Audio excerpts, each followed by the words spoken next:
What's up, guys? Welcome back to their Team Solemn Circus live video. Today I'm over a deck that I am a very fan favorite about. I am in love with this deck. We're going over Bystial Runick. You guys know I'm a huge fan of Branded. As you guys can see through the channel, I've been playing Branded for a very long time now. But the deck's not that great anymore, so unfortunately I did move on to a different deck here, which is the Bystial Runick version of it. It is very fun to play, and I'll be showing you off. Not a lot of people have been playing this deck. I know it did a little bit good at the YCS. Just last weekend, but it's still a very nice deck to play, and it's very cool, so I definitely recommend you guys try it out. It's different playing. It reminds me a lot of Bystial Runick. It's just very fun. Before we dive in, if you like, comment, subscribe, and well, yeah, so we start off with the 3 Quem. This is a insane normal summon. Some people, we're not playing Branded opening, I guess I should explain that, so we don't really kind of cheat her out here, because it does require a discard, which a lot of the time you don't have another discard target, or really a card that does anything that's really good to discard. But she lets you summon out or just dump your Cartesias here, which we are going to be playing. We play 3 Cartesias as well. Lets you fusion summon, as well as being a tuner, which is important. You know, we play 10 tuners essentially, because we also play the Bystial Aluber, which counts as an Albaz that can summon herself out while it's in the graveyard, and then we are playing the 3 Lubellions, which can search you for the Aluber here. So what's important about these tuners is that they let you get into your synchro plays, as well as, you know, having multiple stuff. So like this here, Quem plus any Runick card lets you be able to dump the Cartesia, summon out the Cartesia here. And then you also get like a level 4, which means you can either go to an 8 or to a 6.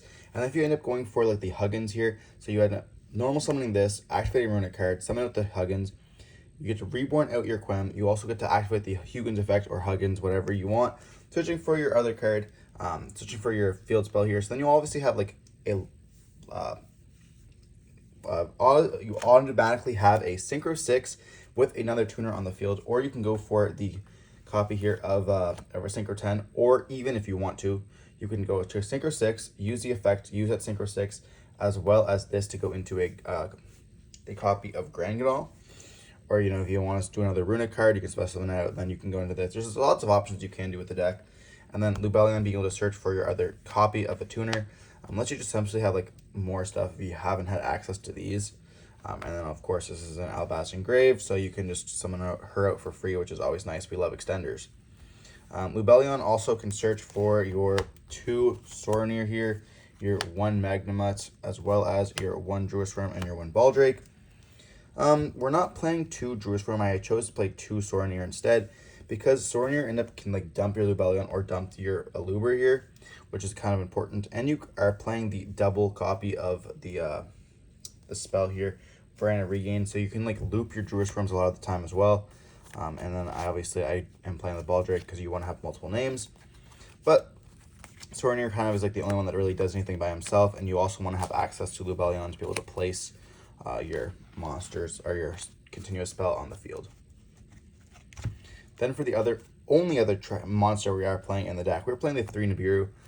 It was between this, Ash, and Droll. And I didn't really want the confliction of Droll with our fountains, because we are going to be drawing during our opponent's turn as well. So I just decided to play a card that I don't really mind in some matchups. I can side it out as well. Yeah. Ash is also an option, but I didn't want there to be a low impact hand trap, because there are a lot of talents running around. So I wanted to have it so being in blowout cards, I'm not quickly hitting an Ash, then getting talents and in my hand. I wanted to be able to hold it and then essentially just nib when I can, and essentially just break the board there. Now for the spells, we are playing the 2 Regained. This card's absolutely amazing. It is a once per turn per copy. Important to note. At least the summoning effect, you can only activate the draw effect. It also works really well with SP and then also the Sleipnir, because you can banish your opponent's stuff with the SP, and then they can put back their copy if it's a light or a dark, and then they don't get to put back the monster on the field, which is really nice. You get to also draw a card, and then other times you can also banish with your SP. You can banish your Hugin in the graveyard that you used for a synchro material, and then you can actually put it back and then draw a card as well, which you reuse your Hugins and stuff like that. There's lots of different stuff you can do with this, as well as when your opponent ends up popping it, because it is a crazy card to pop. You have another one that's not dead, or even you can bring back out a Magnamut and then also a Druisworm, or a Baldrake and Druisworm. Then you can just go for multiple stuff there. Just essentially just free advantage, which this deck is all about. And then for the spells, we also are playing the 2 Fountains. This card's at 2, so what else can I say? And then for the Runick cards, we are overloading on the Tip, Destruction, Flashing Fire, Freezing Curses, Slumber, and then of course we are playing the 1 Smithing Storm. So this is actually a kind of a change. I wanted to cut down on the last card that you guys will be seeing. So this is like the 40th card in my deck. I thought that like a lot of the times you can like hit against a combo player like Rika, and you can like deck them out or something like that. Or if they go for like, you end up negating their board and you just have like a monster. I wanted also another copy, like we have like 17, I think. We have 3, 6, 9, 12, 15, so 16 of them, which is like pretty fair over the 15. Doesn't change that much, but on a 40 card deck, like, you know, I couldn't really see, like, my last 2 cards are talents. I will just put it down here, I guess. So like my last 2 cards are talents, and I didn't want there to be like 3 talents on the deck, because you do draw a lot. Like you draw 3 off Fountain. You also draw off your copy of the Triad's Master. You can draw off your copy here of the Regained. So like when you go into like 5 or 6 cards in your deck, as well as being able to search for like Tip and stuff like that, having multiple cards like talents is not very great. So you want to just play 2 of it, because like you're going to be seeing it a lot. And it's also not always live. And then I wanted like a card that could always be live, as well as, you know, being a shuffle back. And I don't want to play the Dispelling, so I'd rather play the Smithing Storm. And even if I get only like rid of like 3 cards, that's just fine for me. That rounds off the 40 card main deck here. Now moving on to the extra deck.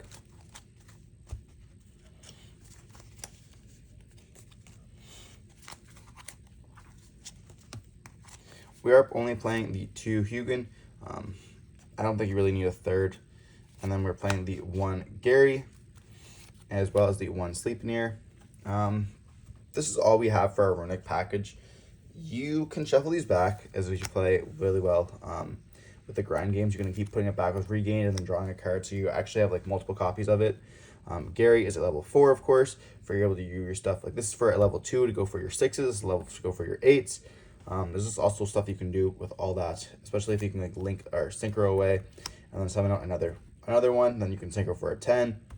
And then Sleipnir is essentially your second copy of the SP that you have always access to with just a Runick spell, which is nice because you can also just banish. And then obviously if you have Regain on the field, like I mentioned earlier, you can put it back, and it's just also a nice little beat stick. And then for our last fusion, we also are playing the copy of Granule. I absolutely love this card, as you guys can tell. This is just because you're playing Cartesia. You have a bunch of dumps you can make. There's some stuff we aren't really playing, but it also helps you dump like Lubellion, and then other cards that like can come up. It also can tag out into your copy of Quem, which is very important to note as well. And so you can just have like a free fetch summon from the deck, which is just very nice. Then for links, we are playing the SP as well as the Dark. Dark could absolutely be another copy of SP, but I really just wanted to play Dark Charmer because I can play against a bunch of different combo decks, or a lot of times if like I beat over an SP, I can take their SP, which is kind of nice. But there's like just a bunch of different stuff I can do with Dark that I don't really find I need SP, because I am playing like this. And a lot of times I can also, like if I am getting into a grind game where I have like a Jurisworm in my hand or a Soronir, I can actually banish my own SP, put it back into the extra deck, and then, you know, being able to summon it again. There's like lots of options that you can do with this deck, which is just really cool, that I haven't seen in a bunch of other decks. Then for the 1XYZ, we are playing the Typhon. You know, being able to slap this down at any point of time, you know, negating all those fields, especially if you're playing against like a deck like Vanadium, you can, if you open up like a hand of all Runick cards, it's very hard for you to end up beating their board. So you can like summon out once, you know, add, let's say you summon out your copy of Huggins, and then you search for your field spell. You can then like slap this on Hugin and then just go like battle a Crash, and they have to like go into the battle phase, destroy this. You can like bounce a card as well, which is nice. But yeah, I feel like this card is just absolutely necessary in almost every extra deck nowadays. And then for your main stuff, you're playing a Synchro. You're playing the Coral Dragon and the Triad's Master. This is your tuner, your non-tuner. Depending on what you have to go into it. They both draw you a card. Not much to say there. And then for your 10s, Despotter, Barone, Chengying, and then Chaos Angel. To be honest, Despair is actually insane. I keep forgetting how crazy this card is. Baron's Baron. No, I don't have to explain this. And then Chenging, you're tricking this all the time with your runic cards. Like, you can just sit on this, use some runic cards, and then just like make this huge, control it at any point of time. And then same with the Chaos Angel. You know, you can go light and dark, summon this out, beat over a bunch of stuff, or you can just sit on it as well, which is important. There's a lot of stuff that you can just do like with this deck that I think that a lot of people aren't exploring. And then there's also Lulu Walleth. So what's cool about this is that you can actually just non-target negate any point of the time because you do play the runic spells. So you summon this out onto the field if you have like not a great hand, or you know, you are triggering the Granganol. You already have your Quemen rotation, so you just go for this. Then you have another runic card. You can go runic card, summon this out, and then activate the effect and negate a card on the field, which is just absolutely insane. You just like lots of control with this deck, which is what this is all about: control and like keeping the pace of the game in your advantage, and just getting so much resources, which is just like the whole fun part of this. Like, you just have so much resource management. I want to mention that I'm not playing the Malong, Golden Castle Malong. You absolutely could play it, but I don't feel like it's absolutely necessary for us. You know, it is like an option that you can dump off Granganol when you summon it during your opponent's turn. As well as, I'm not playing this package here, which I think is like actually kind of good. But with like Fire King and other stuff like that, like the deck, a lot of the decks right now do modulate their hand a lot more, as well as like Runick being fairly popular out of my locals. But I found that it was really hard to like keep Unicorn onto the field. Like, you obviously go Duality for your Gary into the Unicorn. But the thing is like, this can negate a lot of stuff, which is crazy against like Runick decks. But a lot of the time, you can't really find a way to like to keep the same amount of cards from your hand, from your opponent's hand. Like, yes, you can go like use the effect, summon out a Runick card, but it just doesn't do that much versus you a lot of the time. Like, you're gonna be like trying to play around it, and I don't find it really does what the deck really wants the deck to do. Like, it's just like an additional floodgate kind of sorts thing, if that makes any sense. While this deck like just wants to like play around control. It's not like trying to care about how many cards are in your hand and your opponent's hand and keeping that in track. I'd rather just like play my own thing, destroy at my opponent's, bring it down to my pace, and then destroy my opponents slowly through that way, you know, with that grind game of resources, rather than like not have as many cards in my hand. Like, I guess if your opponent starts with 5 cards in their hand, you can like go into that and also have 5 cards in your hand, but then you have to like set some stuff, and it's just not really worth it, I suppose. There's also no way of accessing Duality, so it's not really worth it in that point as well. Now for the side deck, we are playing the multiple Bystials, the 3rd Sorneer for those copies, as well as the Jerusalem. I didn't want to go to 3 Jerusalem because I thought that was a little bit too much, but you could absolutely cut these down like DD Crows or whatever else you really want. And then we're also playing the Branded Beast for this going first matchups, where I just absolutely want to be playing a card that pops stuff. It's also very good against like labs and stuff like that. And then Fire King as well, you know, you can like pop it once and then have another card that pops something else, and then all of a sudden they lose all their monsters. At certain times it can be quite good if you do that. And then we are also playing the 2 Phantasmes. There is a reason to play 3 of these, but you have like Magnuma as well in your deck, and you search so many times. I am playing a lot of 2-ofs, which you can see like same thing with the Jerusalem. If you put one in, you know, you're only playing 2 of it. And then we are playing the 3 Dogwood. This card is kind of dog shit, but unfortunately you are playing a Runick deck, and a lot of people just don't want to scoop to you. So like, they'll find out you're like, if you end up like playing Runick, if you guys have ever played Runick before, a lot of times your opponent won't scoop. They'll like make you play it out and then try to like grind you for game, which is very unfortunate because, you know, you don't really want to go into time with this deck. It's very hard for you to not have a battle phase and beat over stuff. Even when like they have no cards in hand, they're on top deck and you have like 7 cards in your hand, you're absolutely winning the game. But they still want to scoop because they know that they, you know, that you have to like, take a lot of time to beat them down. Which is kind of nice with like the level 10s they do. They are big, so if you just wait a turn, not activate any of the Runick stuff, you can just simply go for game, and that's not what a lot of other decks that play Runick can do.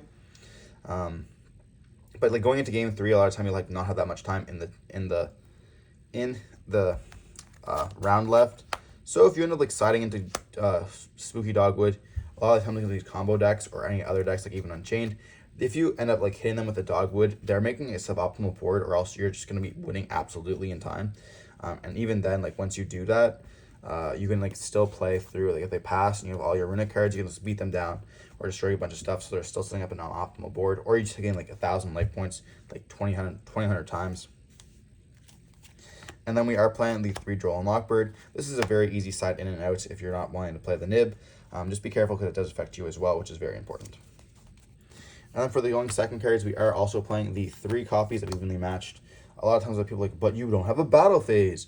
You can actually go into the second turn. You can go into the battle phase, activate the Evenly Matched, get rid of their huge board, and then you can just like go into the stuff that's like important, like your Runick stuff afterwards, or even in the battle phase, which is also good. And the 15th card is the Moonin, because of the fact that we are playing a Runick deck, and you want to be able to go for this if you're going first. A lot of times they're going to be like, okay, you can actually go first, because they can like, okay, well, your turn's not going to be that very long, but you can just go for this, gain 1,000 life points, and then they have to beat over other stuff as well. It also has 2k attack, a 2k defense, which is very nice. And like with your stuff, you can set up a pretty big board, or like, you know, draw a bunch of cards, and then just be able to gain life points during the end phase is very nice. Just a reminder, this is during the end phase. I'm not playing Scarlet because I don't really feel like if I'm playing the deck correctly, I should be able to go into end phase, as well as, you know, having the Spooky Dogwood here for going second. But there's just lots of stuff that you guys can be doing. Regardless, I hope you guys enjoyed the video. If you guys would change anything, let me know in the comment section down below. And if this video gets like 50 likes, I'll be doing a combo video of this deck. It's absolutely insane. I definitely recommend you guys check it out. And if you guys enjoy any like the Bystial or Runick or even the Branded deck, it plays a lot like any of those. Or if you guys enjoyed the Runick Naturia deck, it plays a lot like that as well. Or else, hope you guys enjoyed the video. Don't forget to like, comment, subscribe. I want to see some more content like this. Don't forget to stay safe. Peace.